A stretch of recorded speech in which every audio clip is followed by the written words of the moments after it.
So before we get started, we are actually joined by a special member of Algonquin College's executive team, Algonquin College's Senior Vice President Academic, Dr. Chris Jensen, who would like to share a few words of welcome. Well, and good morning, everyone. This is actually truly one of my favorite days of the year. I love AC Day 1.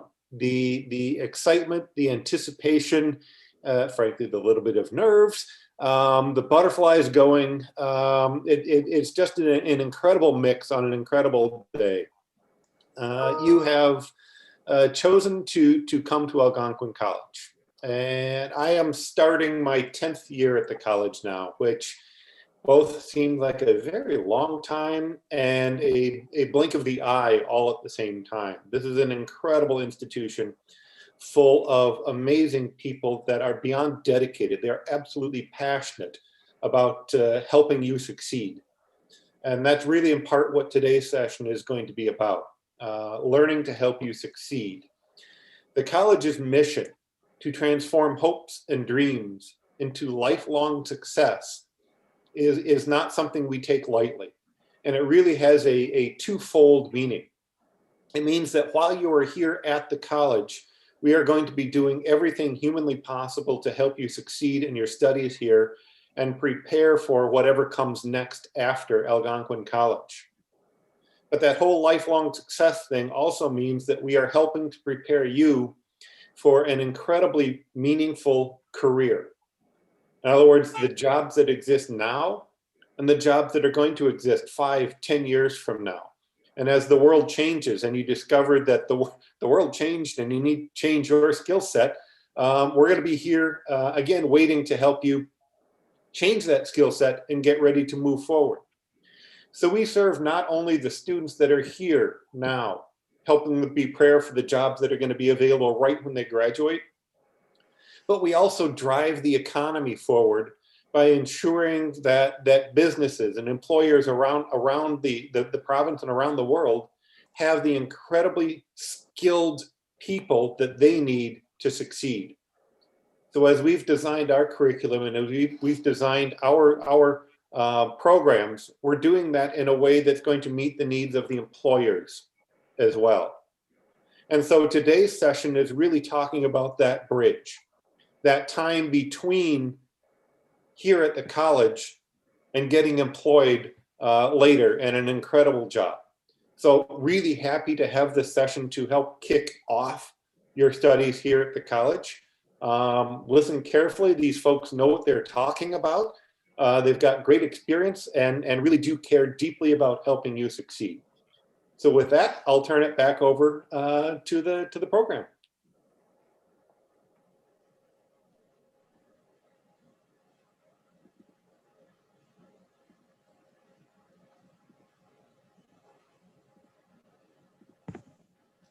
Okay, so let's jump right into our presentation topic today.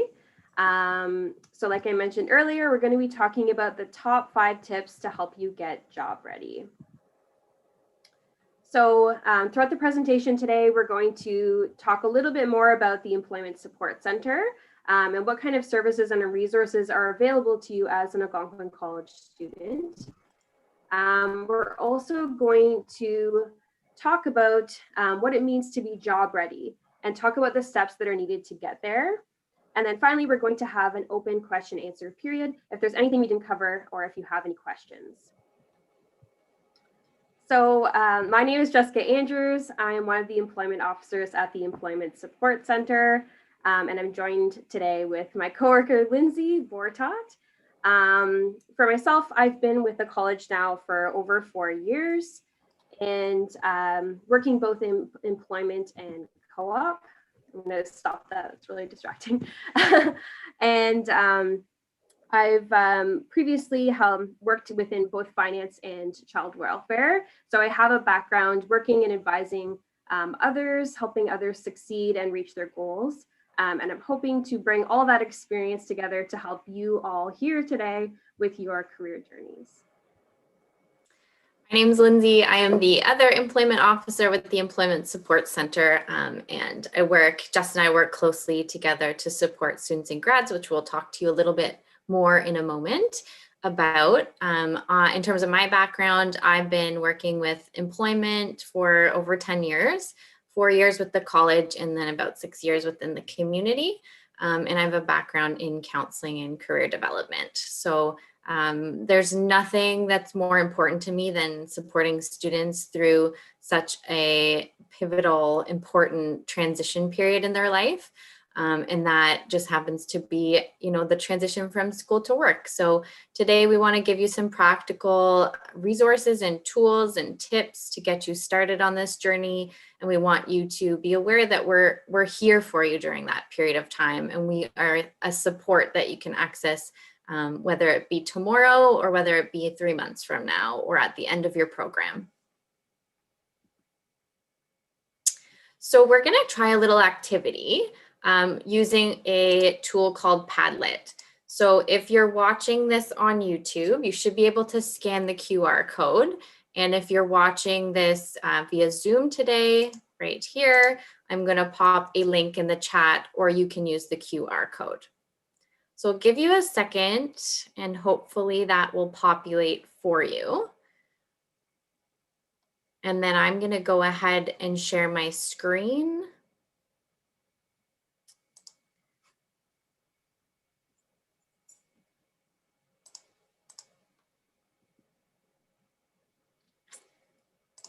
Okay, and give us your patience because this is the first time that we're doing this today. Got to try all the things out, all the new things that we can. All right, so hopefully you are seeing this. And what we want you to do is just introduce yourself using this platform. All you have to do is there's a plus button in the bottom right-hand corner where you can start to type something, and then you can choose a GIF that represents you. You'll see myself and Jess already put one in there. And then once people start doing that, we'll be able to see all of you.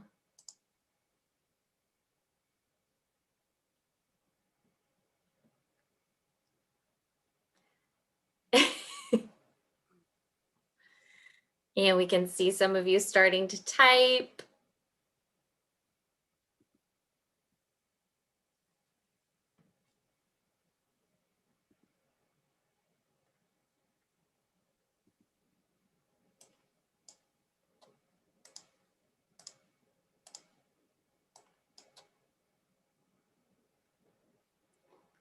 Great.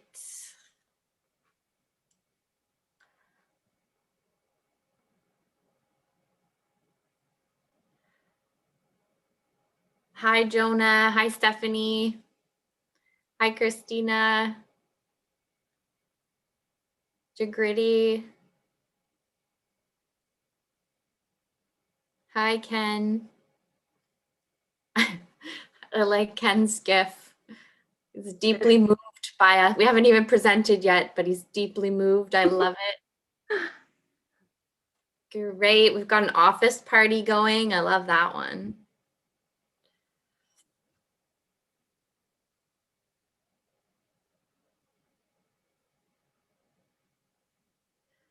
Jonah says he's a computer systems tech, so he's our nerdy tech advisor. Perfect. We always need more of those. Awesome.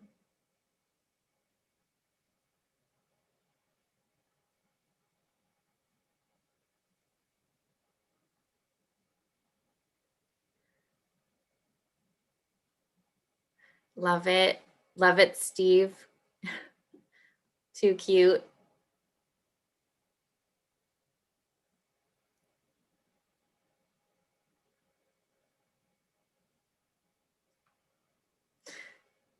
Chris has got his cats hanging out there, looking out the window.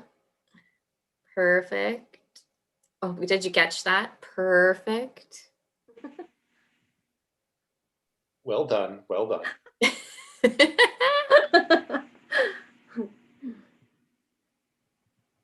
Great, awesome.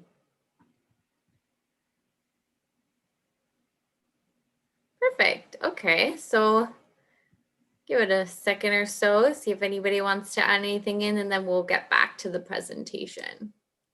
Just thought that might be a fun way to introduce ourselves this morning.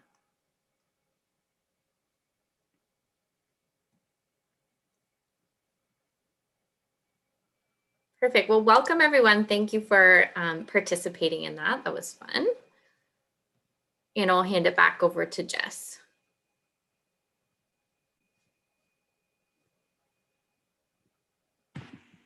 Okay, so next we're going to move on to the services and resources that are available at the Employment Support Center. So first of all, where can you access employment support? It's through us, and we provide both in-person, virtual right now, support to students and graduates to help prepare them for their careers. So typically, if we were on campus, we would be located in the Student Commons building on the 3rd floor, right above the Starbucks. But currently, all of our support is offered through Zoom, and you can book appointments with us Monday to Friday from 8:30 till 4:45. In terms of services, we offer a number of different services to our students. We do targeted resume and cover letter reviews. So if you have a specific position that you would like get help targeting to, we do mock interviews so we can practice questions with you to help prepare you for an interview. We talk about job search, so going over different strategies to help you find opportunities. We also review labor market information about the different trends or outlooks for your particular program or area of interest. We talk about LinkedIn profiles, so how to build a LinkedIn and then also how to use it effectively in your job search. And then we also host a number of events and workshops throughout the year to help prepare you for your career and to help connect you with employers. We also have a number of virtual tools and resources that you can access. The first one is Hire AC, which is our student and grad specific job board where employers will specifically come to us to post positions for our students and grads. So if you're looking for a job, that's the first place I would suggest going. We also have the AC Career Platform, which is a website with different modules, information, videos on resumes, cover letters, job search, and interview skills. So if you can't meet with us during the day, this is available to you 24/7. And then finally, we have Interview Stream, which is a really cool video-based tool where you can actually record yourself answering interview questions. So there's, I think, over 8,000 interview questions to go through, and you can actually see what you look like, how you deliver your answers, what your body language looks like, and assess yourself.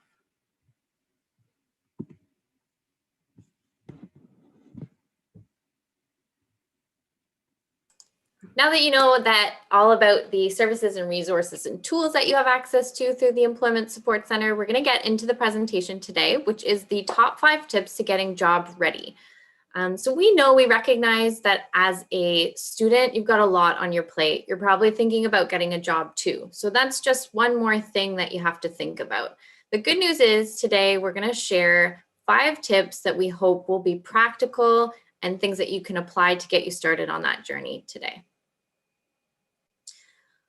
So tip number 1 is all about setting a realistic goal. It sounds simple, but of course it's necessary, and it's the first step to reaching that success and finding that job satisfaction, beginning with a little bit of a process of what we call self-discovery. So just in the chat, we're curious to know, are you looking for a part-time job? If so, just put your response in there. Just say yes or no. Lots of yeses.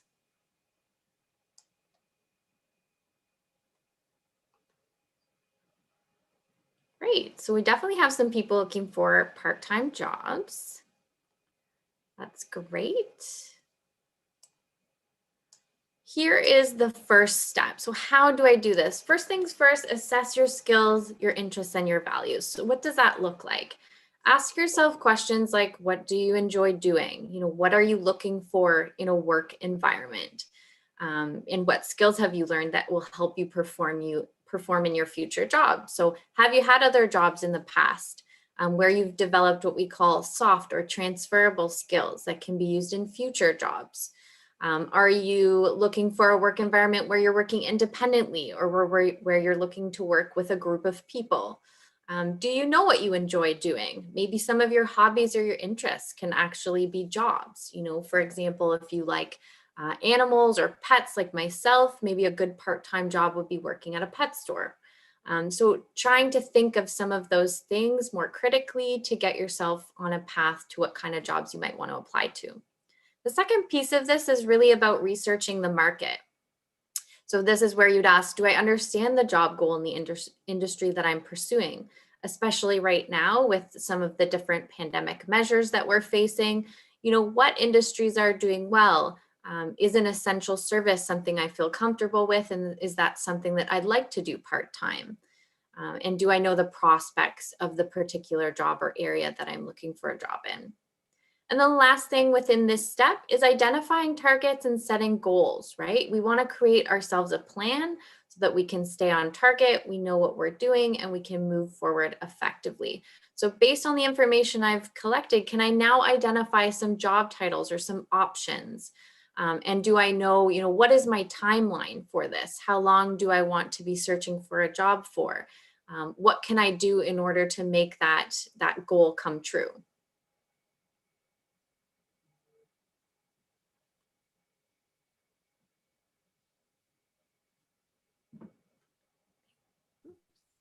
So tip number 2, once you've gathered all of this information, we now want to do more research into what kind of potential employers are out there that would be a good fit for you. So finding out where you want to work and then why you want to work there. So our next question to you, if you want to put into the chat, does everybody have an idea of what kind of companies that they might want to work for? So yes or no, put in the chat.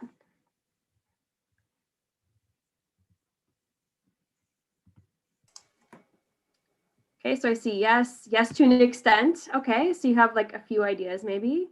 Yes, government, yeah, government work. I think so, okay.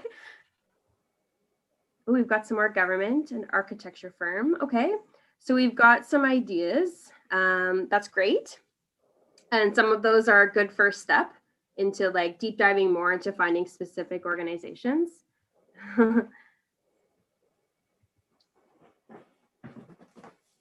Interior design.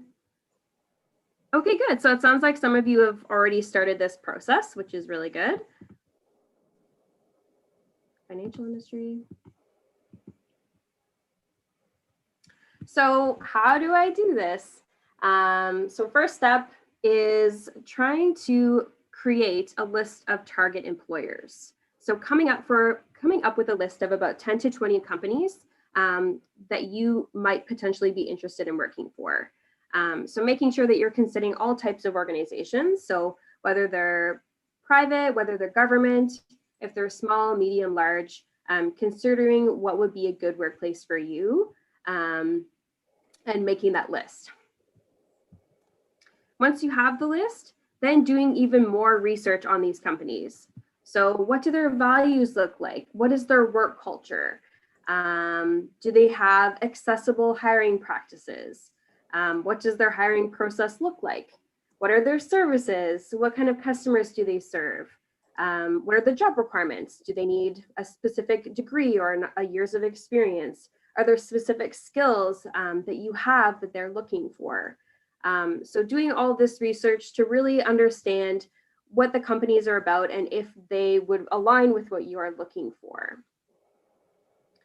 And to find these opportunities, you can simply use Google. So just Googling companies. You can also use business directories. So things like the LinkedIn company directory, Yellow Pages. the professional book of lists through the Ottawa Business Journal, or simply by checking out professional associations. So if there's a specific industry that you're interested in, looking up organizations related to that industry through the professional association. The third tip about, how to get job ready is really about tailoring your resume and your cover letter.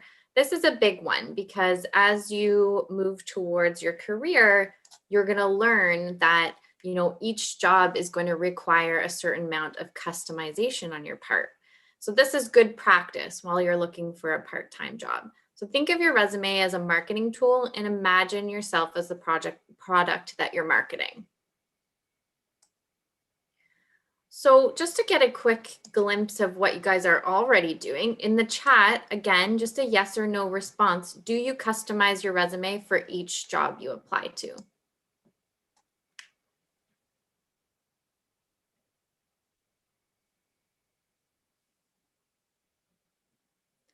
Okay, a little yes, a little no, a little bit sometimes. So this one, we're a little bit more all over the map. Okay, some people are changing little things like the job title. Perfect. So let's take a look at why this is really important. So two things, it's really important, right? Because each time you apply to a job, when an employer sees your resume, they're looking for keywords, they're looking for industry language to see, exactly what you've done that's going to relate to the positions you're applying to. So it's really good if you have those experiences or those skills that they're looking for to be able to make that really obvious, right? We know that lots of people are applying for these jobs that may have similar levels of experience or skills. We want to make sure that we stand out when we're trying to apply to the jobs that we're really interested in. So how do you do this? You use those keywords and the language from the job posting right in your cover letter and your resume. So you show that clear match between the job you're applying to and the skills that you have. You research your program learning outcomes. So if you haven't done this, on your program website, you can actually look at the learning outcomes that you're gaining as you complete your program. And you can, as you complete those, add those to your resume, paraphrase them and add those to your resume. Another thing you can do to really stand out from the rest of your competition is use what we call accomplishment statements, which are really about measuring what your success has been in some of your previous experiences. So this could mean using things like metrics or strong action verbs to demonstrate your value. Did you increase something for the better? Did you decrease something for the better? How many people did you help? Did you write a number of reports? So it's really about quantifying that experience and being able to show an employer the types of things that you've achieved or accomplished in some of your work. And Jess and I are more than happy to sit down with you and brainstorm about that because we know that sometimes that can be a little bit more challenging.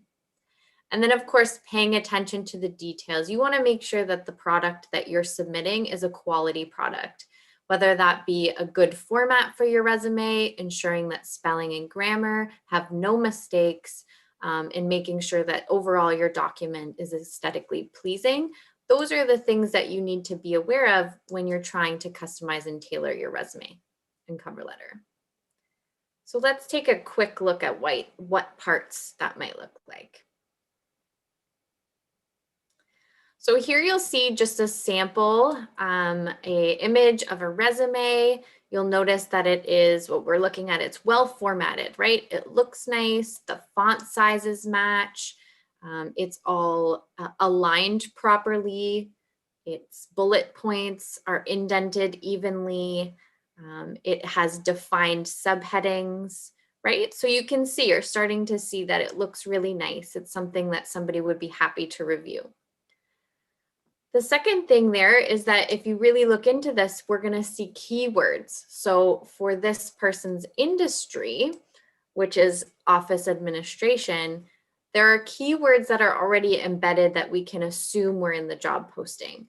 So you start to see things like organization or communication skills, coordination, data entry, lots of different good snippets in there. And then if we look further down, we're going to see that this person has taken the time to highlight some accomplishments. So it goes past this onto the second page, but you'll see here a highlighted accomplishment, for example, could be exceeding sales targets by 15% or meeting objectives set by management. So it just gives you a sense of the things that you can include to ensure that you're submitting a quality resume. If you're looking for more strategies or you want more of a structured template, you'll see on the bottom of this slide that there is a template found on our website, which we can put in the chat as well.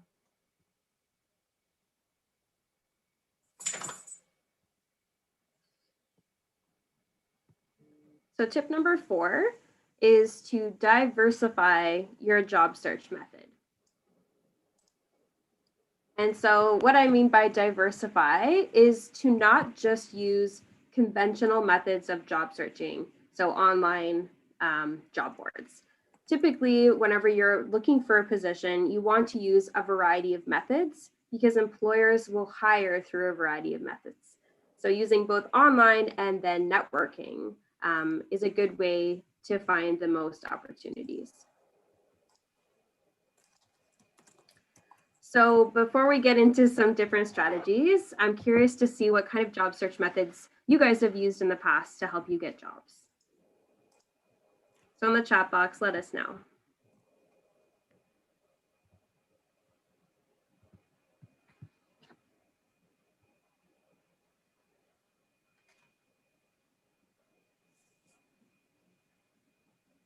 So job portals, word of mouth, references, online again, hoping to build a network. That's good. Glad to hear. Any other methods? Mostly online portals.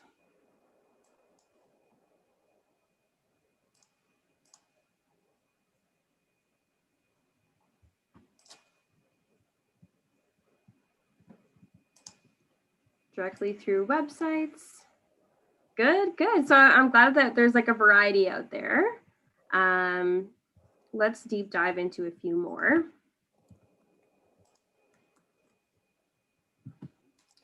So like I mentioned earlier, just using online job boards is not the best way to find out about the most opportunities. So this quote is taken from payscale.com, and it's that at least 70%, if not 80% of jobs are not published. So they're not posted online, and yet most people are spending 70 or 80% of their time surfing the net versus getting out there, talking to employers, taking chances, and realizing that the vast majority of hiring is friends and acquaintances, hiring other trusted friends and acquaintances. So the bulk of opportunities are actually not online. They are found through other people, through your network, through networking with others. So whenever we say an online strategy, some resources that are helpful is, of course, Hire AC, so our specific job board for students and graduates. Some other common job boards might be Indeed, Charity Village, the Job Bank website, the government job search sites. But like we mentioned earlier, doing that research and going directly to company websites is the best way to find out if a company is hiring. LinkedIn is also a really great tool for finding opportunities as well as for networking. And finally, professional association websites list employers, and often they also list job postings. In terms of networking, there are so many strategies that you can use. But first, it's actually starting with the professional and personal network that you already have. So connecting with your friends and family, letting them know what you're doing, what you're looking for, and oftentimes they will be able to refer you to other opportunities that they've heard of. Outside of that, attending different events and connecting with new people. So either through networking fairs, networking events, employer sessions, all events that we actually host throughout the year.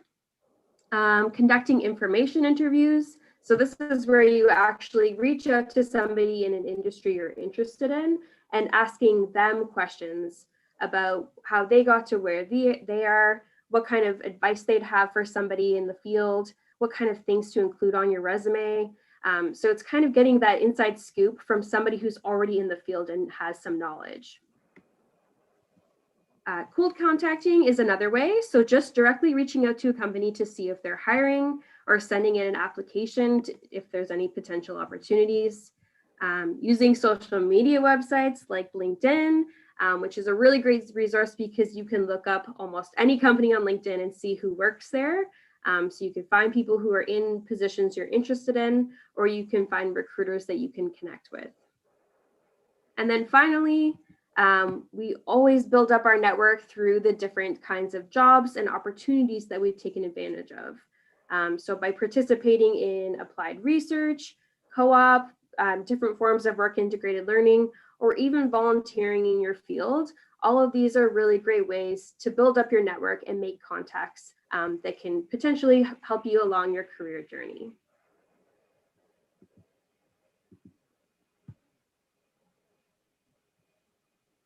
And the last tip that we're going to talk about today is really about mastering your interview skills. So we all know that, preparation is essential when it means we're trying to be more successful. So it's the same thing that goes for your interviews. Your research, your practice will definitely show an interview committee your initiative. Not only that, but also your interest and your motivation for the job. So it's really important to spend some time preparing for your interviews. Does anyone know by chance what the S.T.A.R technique stands for? So it's an acronym, S.T.A.R. Does anybody know what this stands for? You can say yes or no, or you can take a guess in the chat.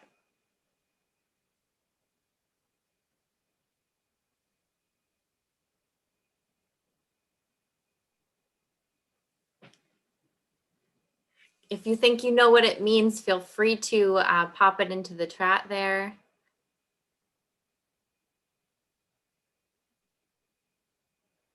Nice. Well done, Steve. Excellent. All right. Great. So a few no's, a few yeses, and Steve let us know, Stephanie let us know what that stands for.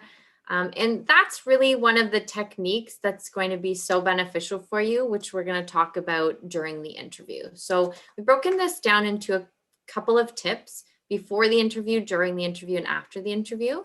Before the interview, a few main things. So confirm the details. Sounds very simple, but it is very necessary, especially now that we're in a virtual world. So picking out things like what softwares are going to be used for your video interviews and things like that can be really important to make sure you have the right details. Before the interview, you want to review the job description so that you can target your answers to the things that they're looking for, right, in the posting. So for example, if they're asking, what are your strengths? And in their posting, they've indicated they're looking for someone with good communication skills, and you have good communication skills, you might want to consider emphasizing that as one of your strengths. Also, researching the position in the company. Almost half of the candidates that you interview against won't actually do research about the company before their interview. So you can out-compete someone on that question if you take the time to research the company and identify the reason why you want to work for them.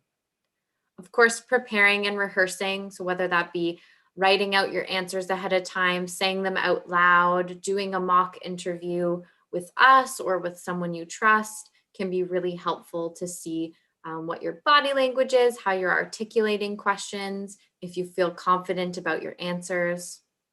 And of course, to adapt to the pandemic world, setting up your space and your technology. So ensuring that you are using the platform or you've downloaded the correct platform, making sure your technology is tested, your mic is working, your lighting is good, all of those types of things to ensure that you're as prepared as you can be before the interview.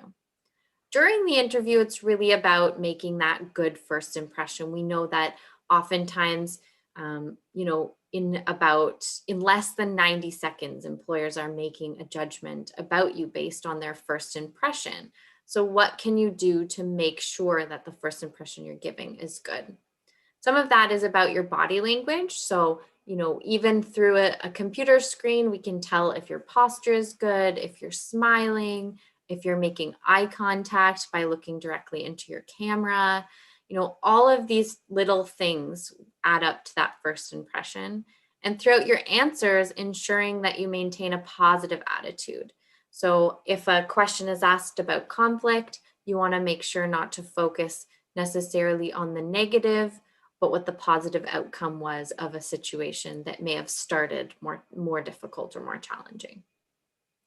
And as you know, the STAR technique is very important. So thanks to Steve and Stephanie for showing us what that is: situation, task, action, result. This is a formula or a technique that we would actually suggest that you use when answering your interview questions to ensure that you provide a really full, complete answer. A lot of people will spend time talking just about the situation or just about the result, but we don't know what happened in between. Sometimes we don't even know the whole story. So when an employer is asking for a concrete example, for example, they say, "Tell me about a time when you had a difficult customer." They are looking for an actual, very specific example, and this is an example when you would apply the STAR technique for any question where they ask you to provide an example. So you would talk about the situation, what happened, the task in that situation, what were you responsible for, the actions, so how you navigated that situation, what did you do in order to get to a result, and what was that result? So you want to kind of clarify each of those steps so that an employer can see how you navigated that. And the reason that they want you to use, a strategy or a formula like this is because then they can see, based on this example that you're giving, what actions and what response you would take if you had a similar situation working for them as a new employer. Lastly, after the interview, you would want to send a timely thank you letter. So within the first 24 hours of that interview, thanking them for the opportunity to have been interviewed, their time, reiterating your interest in the position, or providing any additional information you might think is important. And lastly, after the interview, you also want to reflect on your answers. What did I do well on? What was difficult for me to answer? Can I identify what those questions were that were more difficult and maybe research a little bit about how I can answer them better in the future? Maybe they asked examples that you couldn't find an example for, taking the time to brainstorm about those so you're more prepared going into your next interview is great. And always remembering, of course, that any interview, whether you get the job or not, is worth celebrating because it's one step closer to getting that position.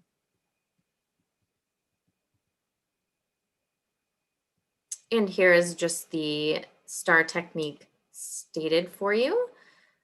So very helpful in what we call behavioral interview questions, which are example-based questions, starting usually with "tell me about a time when," "describe a situation where," a circumstance, that sort of thing. So you describe the situation, explain the tasks you had to complete, describe the actions, and close with the result of your efforts, preferably positive result. Awesome. So book an appointment with us and get started today. If you're looking for more support, we can really, really help you with all of these career readiness aspects that we've talked about today. We can help you develop your goal and help you in editing and reviewing and revising and improving your resume and cover letter. We can provide you advice on job search, on networking. We can look at what job search strategy you've used, and if you haven't been effective, what things you can do differently or change. And we can, of course, assist just overall in helping you to increase your self-marketing skills through your interview skills, but also through your LinkedIn profile and other ways that you can get involved depending on your industry. So those are some really important things we want you to kind of walk away with, and booking an appointment with us is a great place to get started.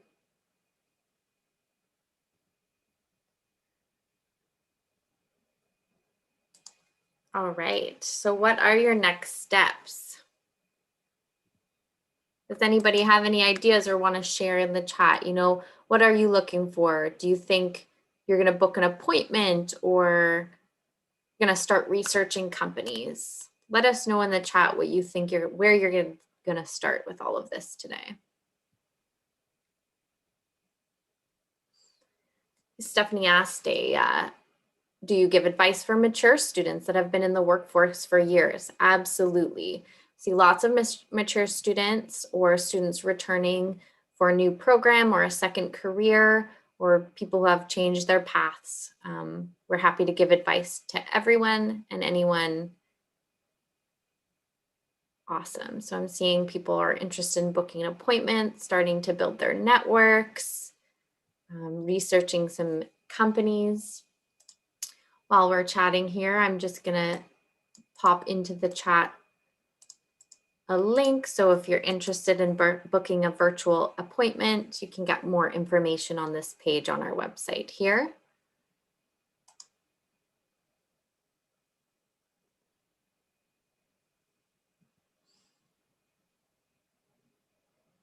We can go to the next slide, Jess.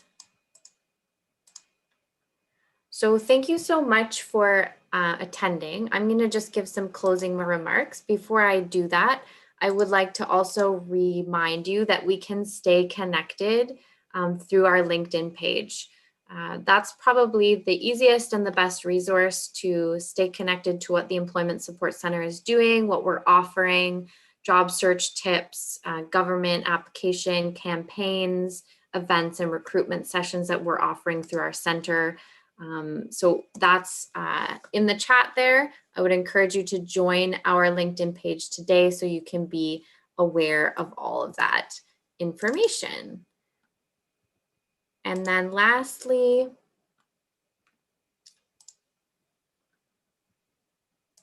awesome. So we just want to thank you so much for joining us this morning. We will open it up to some questions now. We have a few minutes. So is there any other questions that anybody wanted to ask?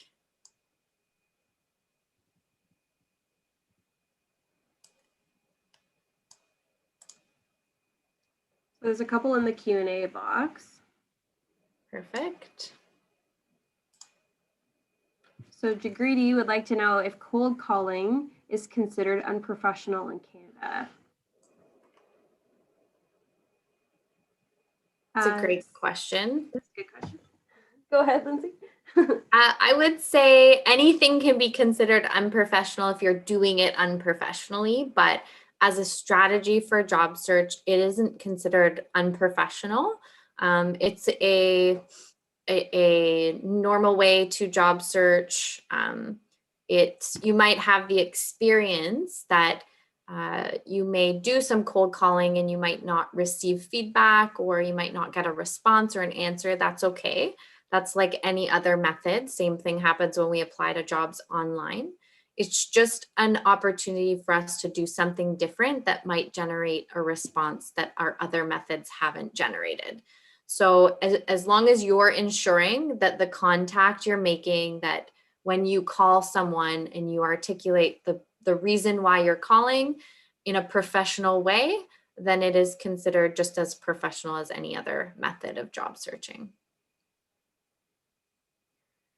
I see someone asking, how do we set up an appointment? So if you want to just refer to the chat, we've placed in there how you can book a virtual appointment with us. And just to reiterate verbally, we do book our appointments through the Welcome Center. So if you're familiar with the Welcome Center, you can email them at welcomecenter@algonquincollege.com, or you can call the main number, extension 7200.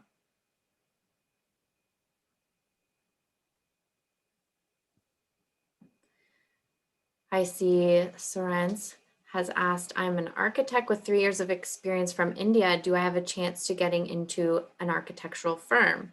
Of course, we would love to sit down with you and chat about, what your experiences have been. But it's always great to bring international experience to Canada and build on your education that you're also getting here. So Yeah, of course. If you're developing education here and you already have experience, that's great. That puts you in a position that makes you marketable. And, we would love to meet with you one-on-one to discuss that in more detail, but I think you definitely have a chance of working in architecture if that's your background and that's what you're studying here.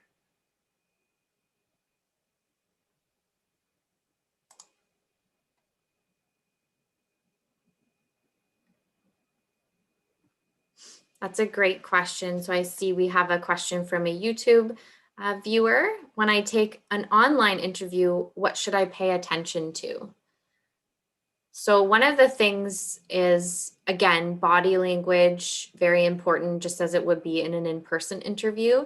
It's a little bit different because they can't see your whole body, right? So just ensuring that your posture is good, that you're staring straight into your camera, because that gives the illusion of eye contact versus when you're staring directly at your screen, depending on where your view is. So that's a good strategy. And of course, just making sure all your technology is set up accordingly, that you've tested it out, maybe even tried it out with someone beforehand so that there are no errors or things that are happening that might create problems during your interview. Jess, anything else to add there? I think you covered it. Maybe just making sure that like you're not in an area with a lot of distractions. So you probably don't have a lot of things behind you, like pets, animals, children, roommates popping in on you. So just being aware of like the time frame that you'll be in an interview and letting everybody know, so that you're not distracted. Good lighting is nice too, because the more that they can see you, the more that it replicates that face-to-face experience they would be having in person. But most of the same strategies apply from a physical interview to a virtual interview. So ensuring that you've made sure everything is set up correctly, but also asking your questions if you have them. If I do have, sometimes people say, well, what if there's like a connection error, or the call drops, or they can't understand me? So in those cases, be transparent with your interviewer. Let them know that maybe your connection is unstable. Perhaps there's an opportunity for you both to communicate about a possible solution. So maybe rescheduling, or you rescheduling to a time and then using, going somewhere to use the internet at the school or something that's a bit more reliable. So those are good strategies to think of as well. There's another question in the Q&A box. So because of COVID-19, there's been an increase in job scams. How do I identify a legitimate job? So I'll start that one off. There are a number of things that could come up that might make a job sound too good to be true. And usually it is. So if they're offering you money up front, if they are offering you a position without interviewing you beforehand, if they're providing a large like pay scale for something that typically isn't paid that well, it's typically too good to be true or a fraudulent position. Some other things might be that they're asking you for personal information before like going through the jobs process of interviewing you or offering you a position. So you never want to provide any like personal details, including your SIN number, your banking information, your date of birth. Any of those identifiers should not be provided until the end of the job process. So if they're asking you for that information up front, it's typically fraudulent. If there isn't like a website associated with it, if you just see it on Indeed and there isn't really any other company information, that's usually a red flag. Do you have any other ones, Lindsay? I think that sums it up pretty nicely. If there isn't a lot of information, that should be, something to question at the very forefront of applying to a job. So, or if it's like a website, but it was created, a month ago, Just getting familiar with some of that pre-research, I think, will be helpful in making you more confident about whether or not you feel like it's a legitimate position. And then, yeah, refraining from offering any personal information. That's a great question. Thank you for that.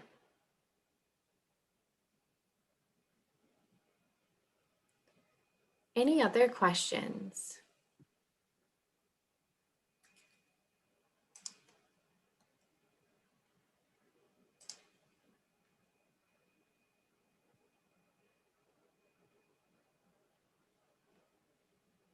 Okay, great. Give it a couple more seconds there.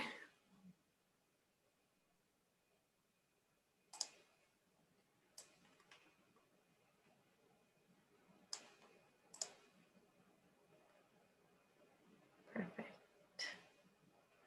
I just wanted to note about the question about what you should pay attention to in the virtual interviews. Stephanie added, think about what your physical background implies about you in virtual interviews, which I think is a great point and very interesting. If there is a lot of stuff behind you, if it's very chaotic, not only could that be distracting, but yeah, you want to give, again, a professional impression to an employer. So ensuring that the space that is being seen in your camera, it represents you professionally. And if you can't really control for that, you can always use a virtual background as well. Great point. So we got another question in the Q&A box. What are some of the questions to ask after an interview if the interviewer asks you if you have any questions? Great. That's great. Yeah, you always, so even if they don't ask you if you have any questions, it's a great practice to have some prepared and just ask them if it's okay if you can ask your questions. I would say like 3 or 4 questions is appropriate, just because we want to be conscious of their time, but we also want to show our enthusiasm and our interest in the position. So being able to show that you've done your effort, your research, you want to know more is really going to be able to convey that by asking questions at the end of the interview. So what are some good questions? I think it's always a good thing to ask about, as a new employee, what will the expectations be for me in this role over the first 3 months? Or even asking something about, what does a typical day look like in this position? And certainly things about next steps. So what is the next step in the interview process, or when should I expect to hear back? Because that will give me information on when I can follow up with the employer. Any other question examples you want to provide, Jess?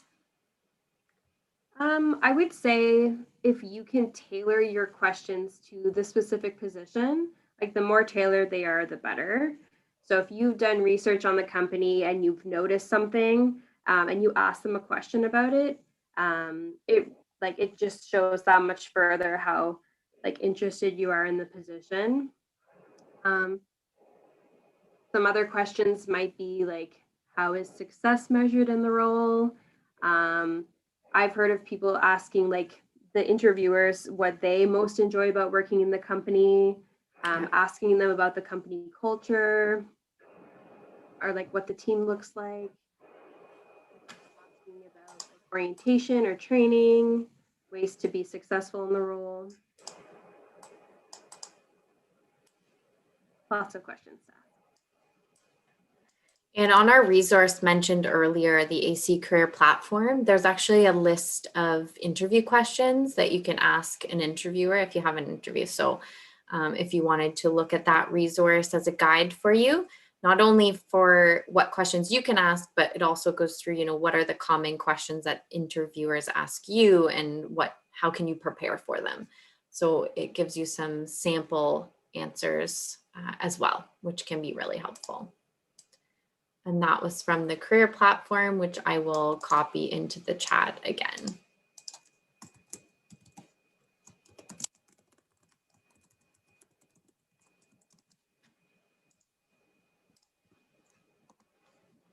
Awesome.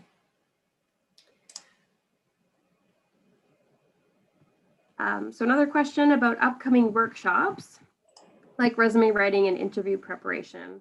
Are they recorded? That's a good question. So typically the presentations that, so I host a number of presentation or workshops that are tailored to international students. So typically these aren't recorded, although I do provide the slides afterwards. Any workshops we do through AC Hub or AC Connected, like today's workshop, are typically recorded for viewing afterwards. You have anything to add, Lindsay? No, yeah, typically we don't record workshops. Most of the what we call workshops are done through requests through the faculty members. So we go into a lot of different programs and classrooms. So many of you will see us through your different levels coming in to talk about something or other. But we're very available for one-to-one appointments, which is probably even more beneficial for you. So you're welcome to book an appointment at any time you see fit to discuss those individual topics. Okay, so I'm just mindful of the time here. We have about 2 more minutes. So I'd like to thank you all for joining us this morning. I really appreciate the questions that were posed. Very, very important, very topical things that we need to understand and know more about. So I thank you for your participation there. If you are interested in joining another virtual AC Day 1 session today, please reference the AC Day 1 magazine that was emailed to you and select the activities that interest you and your work with your schedule. And thank you again, everyone, and enjoy the rest of your day.